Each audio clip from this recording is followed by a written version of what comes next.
बात करेंगे Goodwin jewellers की, जिसके निवेशकों में बड़े पैमाने पर खौफ का माहौल है।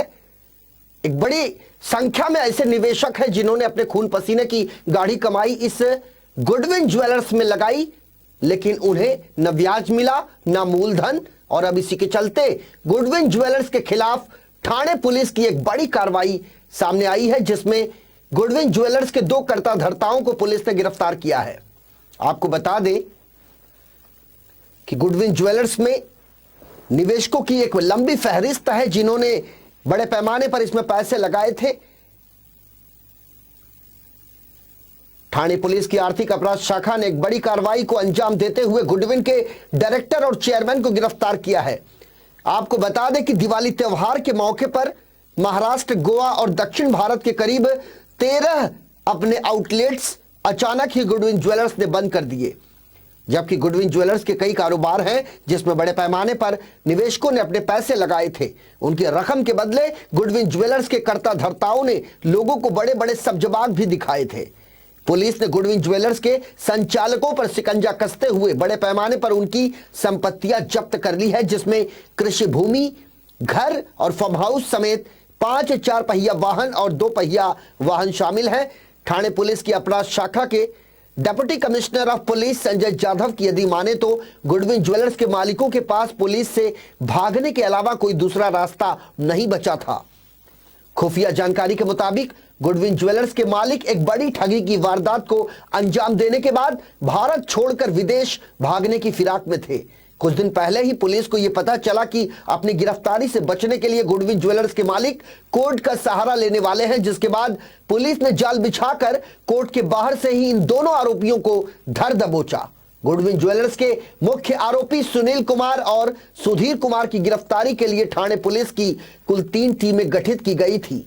पुलिस ने अब तक गुडविन ज्वेलर्स के करीब 9 बैंक खातों को सील किया है। पुलिस के मुताबिक निवेशकों को आकर्षित रिटर्न्स वाली स्कीमों के नाम पर ये दोनों आरोपी साल 2012 से ही लालच दिया करते थे और निवेशकों के रिटर्न्स के दबाव के बाद इन्होंने अपने शोरूम को ही बंद कर दिया और मौके से फरार हो गए। अपने फरारी के बाद भी इन्होंने सोशल मीडिया पर एक वीडियो पोस्ट किया था और सफाई देने की कोशिश की थी कि निवेशकों को घबराने की आवश्यकता नहीं है, उनके पैसे उन्हें जल्द मिल जाएंगे। लेकिन गुडविन ज्वेलर्स के मालिकों की ये बातें सिर्फ हवाई भर थी। उनका मकसद निवेशकों की रकम इकट्ठा कर भारत से पलायन करना था। ठगी के शिकार हुए लोग ज्वेलर्स के यहां प्रति महीने हजारों रुपए जमा किया करते थे। उन्हें स्कीम के बदले सोने के गहने और बोनस देने का आश्वासन दिया जाता था। यही नहीं, गुडविन ज्वेलर्स का काला कारोबार बड़े पैमाने पर फैला हुआ था, जिसमें बीसी चलाने से लेकर बीसी के नाम पर सभी आउटलेट्स में स्कीमें चलाई जाती थी। लोग प्रति माह इसमें बड़ी रकम निवेश किया करते थे। कई लोगों ने तो धनतेरस और दिवाली के मौके पर आभूषण बनाने के लिए एडवांस में गुडविन ज्वेलर्स में रकम जमा करवाई थी। बड़ी संख्या में लोगों ने रुपए भी फिक्स डिपॉजिट के रूप में रखे थे, क्योंकि उन्हें उम्मीद थी कि जितना ब्याज आमतौर पर बैंकें दिया करती हैं उससे ज्यादा रकम गुडविन से उन्हें मिलेगी। लेकिन गुडविन ज्वेलर्स के मालिकों ने मुनाफे की रकम तो दूर की बात है, मूलधन भी लोगों के डकार लिए। फिलहाल गुडविन के चेयरमैन और डायरेक्टर पुलिस की गिरफ्त में है और उनसे पुलिस लगातार पूछताछ कर रही है। घोटाले का ये आंकड़ा कितने के पार जाएगा ये कहना फिलहाल मुश्किल है, क्योंकि पुलिस की कार्रवाई जारी है और पुलिस लगातार गुडविन के मालिकों की संपत्तियों को खंगालने का काम कर रही है। वहीं पुलिस ने तकरीबन 1100 से अधिक निवेशकों के बयान रिकॉर्ड किए हैं और पुलिस को यह अंदेशा है कि पीड़ित निवेशकों की संख्या और भी बढ़ सकती है। जब इनके खिलाफ ऑफेंसेस रजिस्टर हुए तब जो कंप्लेनेंट थे उसके अलावा अभी तक 1150 लोगों को उन्होंने चीट किया है।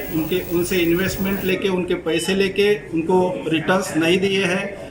ऐसा हमारे इन्वेस्टिगेशन में सामने आया है और अभी तक करीब 25 करोड़ रुपए की ठाणे आयुक्तालय में जो 3 ऑफेंस है उसमें चीटिंग की है, ऐसा सामने आया है। जब ये ऑफेंसेस रजिस्टर हुए तब हमने 3 टीम्स फॉर्म करके केरल, तमिलनाडु यहाँ पे इन्वेस्टिगेशन किया। उनकी अब तक 26 जो प्रॉपर्टीज़ थी उनको सिक्योर किया गया है, सीज किया गया है। उसके अलावा उनके vehicles 5 4 wheelers, 2 2 wheelers, 9 bank account seize किए हैं। और जब इतना सारा होने के बाद आरोपियों के पास कुछ ऑप्शन नहीं था, तो उन्होंने आज एमपीआईडी कोर्ट के सामने, ऑनरेबल एमपीआईडी कोर्ट के सामने सरेंडर किया है। और आज अभी उनको अरेस्ट करने की प्रोसीजर शुरू है। उसमें एक सुनील अकराकरण है और एक सुधीर अकराकरण है। ये दोनों मेन एक्यूज है इसमें, और इनके खिलाफ अभी केसेस रजिस्टर है और इन्वेस्टिगेशन शुरू है। थाने में 3 है और थाने के अलावा पूरे स्टेट में 6 ऐसे 9 ऑफेंसेस इनके खिलाफ रजिस्टर है। अभी तक थाने में जो इन्वेस्टिगेशन हुआ है उसमें 25 करोड़ का घोटाला किया है, ऐसा सामने आया है। उसके अलावा बाकी जगह की हम जानकारी लेंगे और वहाँ पे भी इन्वेस्टिगेशन जो है वो। आरोपी का बैकग्राउंड ऐसा है, उन्होंने 2005 में डोंबिवली में पहला ज्वेलरी शॉप ओपन किया। उसके बाद पिछले 15 सालों में लोगों को अच्छा भरोसा दिलाया कि उनको अच्छे रिटर्न्स देंगे, और 2012 से उन्होंने स्कीम शुरू की। उसमें अच्छा रिटर्न्स देने के लोगों को उन्होंने कमिट किया, लेकिन लोगों को रिटर्न्स नहीं दिए।